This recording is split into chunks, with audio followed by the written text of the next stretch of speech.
नमस्कार विद्यार्थी मित्रांनो, एकलव्य यूट्यूब चॅनलवर प्लॅटफॉर्मवर आपलं स्वागत आहे। आज आपण मराठी व्याकरणामधला वाक्य पृथक्करण हा भाग पाहणार आहोत। वाक्य पृथक्करण, चला वाक्य पृथक्करण हा भाग पाहत असताना आपण सुरुवातीला जो शब्द दिलेला आहे वाक्य पृथक्करण, या शब्दांचा पहिले अर्थ लक्षात घेऊ, नंतर त्याची सुरुवात आपण हे करू की वाक्य पृथक्करणामध्ये काय काय घटक दिलेले असतात, कशा पद्धतीने प्रश्न हे आले असतात, यावर आपण संपूर्ण चर्चा करणार आहोत। आता इथं सांगितलं आहे की वाक्य पृथक्करण, वाक्य हा एक शब्द दिलेला आहे, त्यानंतर पृथक हा एक शब्द दिलेला आहे आणि करण हा शब्द एक दिलेला आहे। म्हणजेच मी इथं घेतला की वाक्य हा जो शब्द दिला, वाक्य म्हणजेच काय, तर शब्दांचा समूह म्हणजेच वाक्य होय। शब्दांचा समूह म्हणजेच वाक्य होय, म्हणजे वाक्यांमध्ये दिलेले असतात शब्द। त्यानंतर दुसरा घटक याच्यामध्ये शब्द भेटला पृथक। पृथक म्हणजेच वेगळे होय, पृथक म्हणजेच वेगळे करणे होय, ठीक आहे। पृथक म्हणजेच वेगळे, करण म्हणजेच करणे होय। म्हणजेच वाक्यातील प्रत्येक घटक, वाक्यातील प्रत्येक शब्द वेगळा करून त्याचा संबंध दर्शविणे यालाच आपण वाक्य पृथक्करण असे म्हणतो। वाक्यातील प्रत्येक शब्द हा वेगळा करून त्याचा संबंध दर्शविणे यालाच वाक्य पृथक्करण असे म्हटले जाते। आता या वाक्य पृथक्करणामध्ये जर आपण पाहिलं तर या वाक्य पृथक्करणामध्ये याचे प्रकार सुद्धा पडतात। वाक्य पृथक्करणाचे प्रकार सुद्धा आपल्याला इथं दिसतात। मग जसं इथं सांगितलंय की वाक्य पृथक्करणाचे दोन प्रकार पडतात। वाक्य पृथक्करणाचे दोन प्रकार आपल्याला इथं दिसते। एक आहे उद्देश्य विभाग आणि दुसरा आहे विधेय विभाग। आता जसं इथं सांगितलं की उद्देश्य विभाग आणि विधेय विभाग असे त्याचे दोन प्रकार आपल्याला इथे दिसतात वाक्य पृथक्करणामध्ये। मग उद्देश्य विभाग म्हणजेच काय, तर बरेचदा जे शब्द दिलेले आहे ते शब्द वेगवेगळी भूमिका, वेगवेगळ्या घटकांमध्ये वेगवेगळी भूमिका बजावण्याचा प्रयत्न करते। आता जसं इथं उद्देश्य हा शब्द दिला तर कर्ता जो दिला आहे क्रिया करणारा त्याला उद्देश्य असे म्हटले जाते। म्हणजे कर्त्याला उद्देश्य असे सुद्धा म्हटले जाते। जर आपण विशेषण ज्यावेळेस शिकतो त्यावेळेस कर्त्याला विशेष्य असे सुद्धा म्हटले जाते, विशेष्य। त्यानंतर जर आपण अलंकार हा जर आपण शिकलो तर अलंकारामध्ये कर्त्यालाच उपमेय असे सुद्धा म्हटले जाते, उपमेय। म्हणजेच बऱ्याच ठिकाणी बरेच भाग शिकताना, बरेच घटक शिकताना एकच शब्द हा वेगवेगळ्या रूपामध्ये आपल्याला येताना दिसतात, ठीक आहे। आता जसं इथं सांगितलंय की कर्त्याच्या माध्यमातून हा उद्देश्य विभाग पडला, कर्तेच्या माध्यमातून उद्देश विभाग पडला।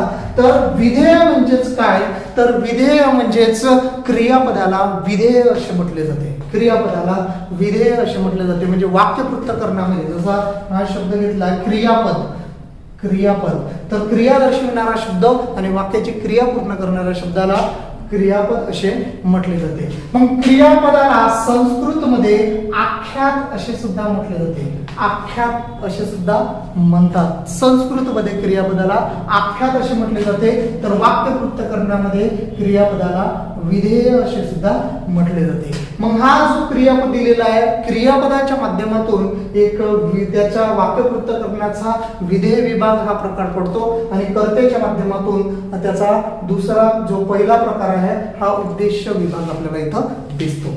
चला ठीक आहे, जसं आता इथं सांगितलं आहे की आपल्याला पाहायचं आहे की उद्देश्य विभाग आणि विधेय विभाग हे जे घटक दिलेले आहेत या घटकांमध्ये कोणकोणते प्रकार पडतात। या प्रकारांमध्ये एखादा वाक्य दिलेलं असतो आणि या वाक्यांमध्ये एखादा शब्द अधोरेखित केलेला असतो आणि तो शब्द आपल्याला ओळखावा लागतो की तो शब्द वाक्यांमध्ये कशाची भूमिका बजावते, म्हणजे तो शब्द कोणते कार्य करतात। आता जसं बरेच वाक्य दिलेले आहे तर ते जे वाक्य दिलेलं असेल ते वाक्य जेवढे शब्द आले तर ते शब्दची रचना ज्यावेळेस होते तर ते एकाच गटामध्ये जात नाही, तर ते वेगवेगळ्या गटांमध्ये म्हणजे वेगवेगळी भूमिका बजावण्याचा प्रयत्न करते। तर ते तसंच आपल्याला वाक्य पृथक्करणामध्ये सुद्धा इथं पाहायचं आहे। जसं इथं घेतलं आहे की पहिला घटक भेटला की उद्देश्य हा जो दिला गेलेला आहे हा जो दिला गेलेला आहे त्याला आपण कर्ता असे सुद्धा म्हणतो. पहिला प्रकार पडला उद्देश्य विभाग मधला पहिला प्रकार उद्देश्य म्हणजे ज्याला आपण कर्ता असे सुद्धा म्हणतो. मग कर्ता म्हणजेच काय, तर जो वाक्यात क्रिया करणारा असतो त्याला कर्ता असे सुद्धा म्हटले जाते. जसं मी सांगितलं आहे की रमेश निबंध लिहतो. तर रमेश निबंध लिहितो, तर या वाक्यांमध्ये जो लिहितो हा जो क्रियापद दिलेला आहे, या क्रियापदावरून लक्षात घ्या की व्याकरणामध्ये जो क्रियापद दिलेला आहे या क्रियापदावरूनच वाक्याचा कर्ता हा ठरत असतो. क्रियापदामधला धातू काढा, क्रियापदामधील धातूला नारा नारी नारे प्रत्यय लावा आणि कोणने प्रश्न विचारा, प्रश्नाचं जे उत्तर मिळेल हे वाक्यात काय असते, उद्देश्य असते, कर्ता असते. मग याच्यामधला जो धातू आहे ली हा धातू आहे, याला मी प्रत्यय लावला नारा आणि प्रश्न विचारला कोणने, जे प्रश्नाचं उत्तर आपल्याला पहा, लिहिणारा कोण, तर रमेश. मग हा वाक्यातील काय बनेल, उद्देश्य बनेल. हा वाक्यात उद्देश बनेल. म्हणजेच सांगण्याचा दृष्टिकोन हा की एखाद्या वाक्यामध्ये क्रिया करणारा हा उद्देश असतो. जसं इथं सांगितलं की आणखी एखादं उदाहरण जर आपण इथं पाहिलं तर प्रवास भाड्याचा निषेध करण्यासाठी प्रवासी रस्त्यावर उतरले. प्रवास भाड्याचा निषेध करण्यासाठी प्रवासी रस्त्यावर उतरले. तर याच्यामध्ये जो क्रियापद दिलेला आहे, क्रियापद उतरले हा क्रियापद आहे, ठीक आहे. उतर हा धातू आहे, त्याला नारा प्रत्यय लावला आणि कोणने प्रश्न विचारला, तर उतरणारे कोण, तर आपल्याला उत्तर भेटतो प्रवासी. म्हणजेच हा वाक्यातील उद्देश मानला जातो. म्हणजेच वाक्यामध्ये क्रिया करणारा हा उद्देश असतो आणि क्रियापदावरून कर्ता हा ठरत असतो.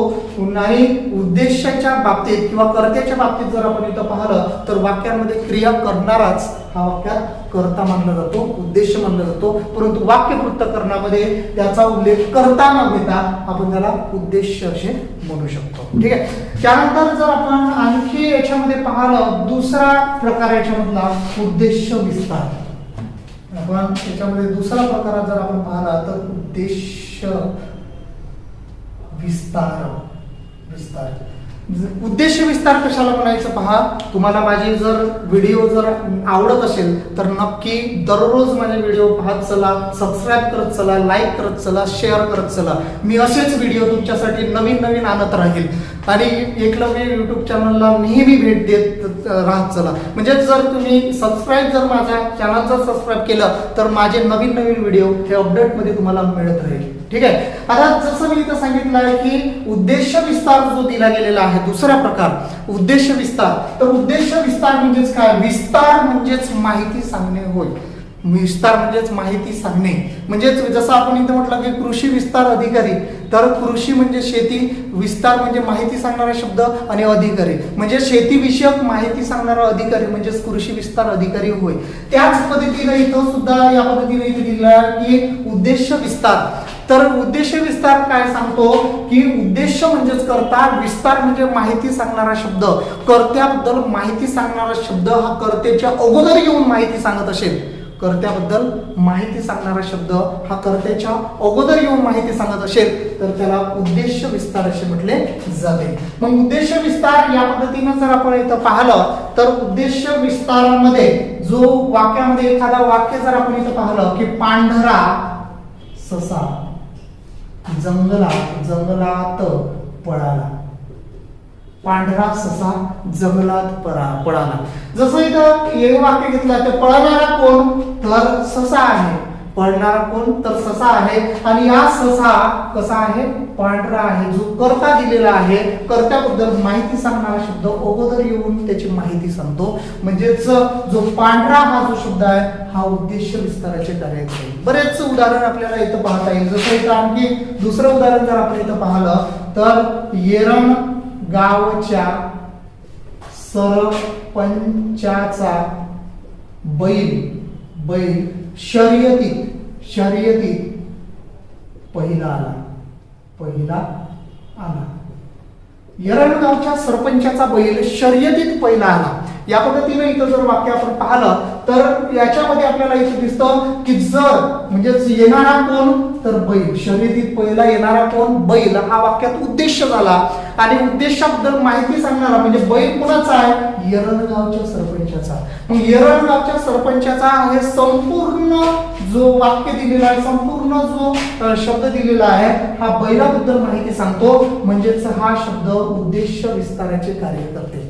उद्देश विस्ताराचे कार्य करते म्हणजे सांगण्याचा दृष्टिकोन हा की वाक्यातील जो कर्ता दिलेला आहे, कर्त्याबद्दल माहिती सांगणारा शब्द हा अगोदर येऊन माहिती सांगत असेल तर त्याला आपण उद्देश विस्तार असे म्हणतो. जसं आणखी याच्यामध्ये लक्षात घ्या, जे दुसरा भाग आपण इथं पाहिला, जर मला माझे व्हिडिओ जर तुम्हाला जर आवडत असेल, तुम्हाला जर डिटेलमध्ये जर आणखी याच्यापेक्षा चांगले व्हिडिओ जर तुम्हाला पाहत असेल तर तुम्ही नेहमी माझा व्हिडिओ पाहत चला. किंवा 300 रुपयामध्ये फक्त 300 रुपयामध्ये तुम्हाला मराठी व्याकरणाचा संपूर्ण भाग तुम्हाला मिळेल. चॅनलवर येऊन तुम्ही माझा कोर्स सुद्धा विकत घेऊ शकता. याच्यापेक्षाही जास्त मध्ये डिटेलमध्ये तुम्हाला मराठी व्याकरणामध्ये हा भाग मिळू शकतो. नक्की तुम्ही हे चॅनल ऍप डाउनलोड करून कोर्स विकत घेऊ शकता. चला, त्यानंतर आपण इथं पाहू की विधेय विभाग. विधेय विभाग मध्ये जो काही भाग दिलेला आहे, जसं इथं सांगितलं आहे की या विधेय विभागांमध्ये कोणकोणते प्रकार त्याचे पडतात. जसं इथं सांगितलं आहे की कर्म पहिला घेतला घटक कर्म. तर कर्म म्हणजेच काय, तर कर्म कशाला म्हणायचं, तर कर्त्याची ज्याच्यावर क्रिया घडते ते वाक्यातील कर्म असते. कर्त्याची ज्याच्यावर क्रिया घडते ते वाक्यातील कर्म असते. आणि या कर्म हे नेहमी क्रियापदावरूनच ठरत असते. कर्म हे नेहमी क्रियापदावरूनच ठरत असते. तर चला आपण आता पाहू की जे विधेय विभाग आहे, या विधेय विभागामध्ये जे प्रकार पडले आहेत, कर्म, कर्मविस्तार, कर्मपूरक, विधानपूरक, विधेय विस्तार, आधारपूरक, ठीक आहे, आधारपूरक आणि विधीपूरक, असे त्याचे आपल्याला एकूण 8 प्रकार आपल्याला इथं दिसतात. मी थोडस इथं सांगतो की जसं इथं एखादं वाक्य घेतलं आहे की यशो देणे कृष्णाला गोड लोणी खायला दिले. एक वाक्य घेतलं तर या वाक्यांमध्ये इथं आपल्याला पाहता येईल की देणारी कोण, यशोदा आणि दिलेले काय, लोणी. म्हणजे क्रियापदामध्ये धातू काढा, त्या धातूला लेला लेली लेले प्रत्यय लावा आणि काय ने प्रश्न विचारा. प्रश्नाचं जे उत्तर मिळेल हे वाक्यात कर्म असते. म्हणजे जे वाक्यामध्ये कर्म झालं त्यानंतर हा वाक्यात उद्देश झाला, उद्देश, ठीक आहे. त्यानंतर बाकीचे जे उरले दिलेले आहे, लक्षात घ्या की खायला दिले, जसा देणारी कोण, यशोदा आणि दिलेले काय, लोणी. आता हा झाला कर्म सांगतो की कर्त्याची ज्याच्यावर क्रिया घडते ते वाक्यात कर्म असते.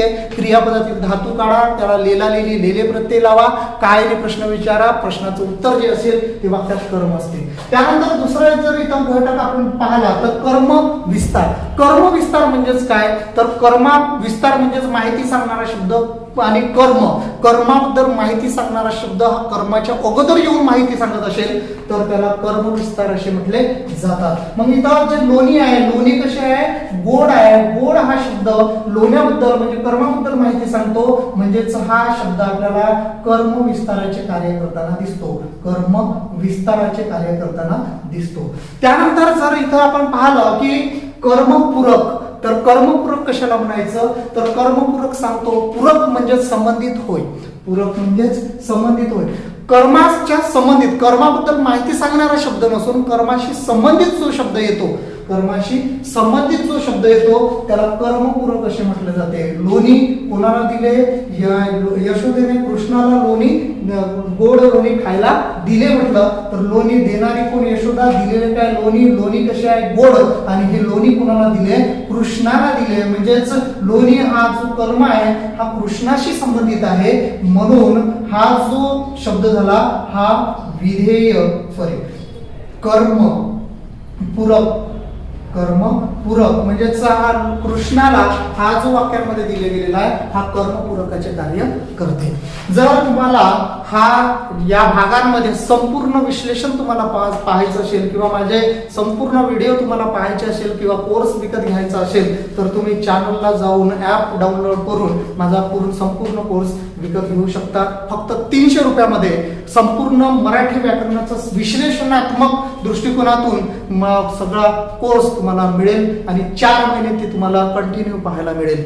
जर तुम्हाला व्हिडिओ आवडला असेल लाईक करा, सबस्क्राईब करा आणि शेअर करा. धन्यवाद.